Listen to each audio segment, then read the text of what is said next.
Assalomu alaykum. Men hozir sizlarga bagimani mana bunaqa bagimani yig'ishni o'rgatib qo'yaman.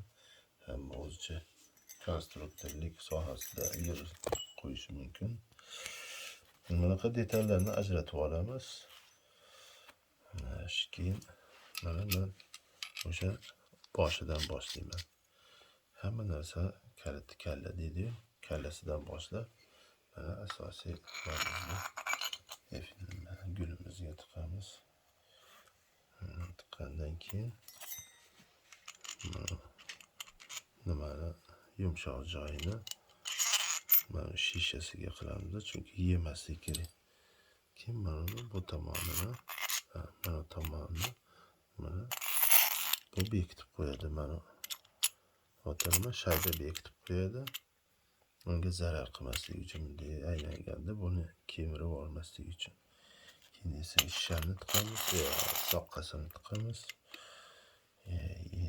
Потом вот этот gulini keyin mana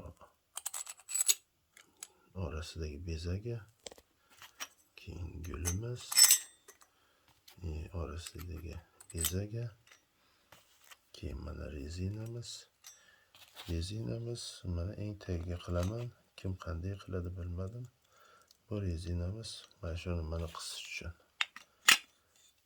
Aslida shuni qisishga oxiri qatiramiz.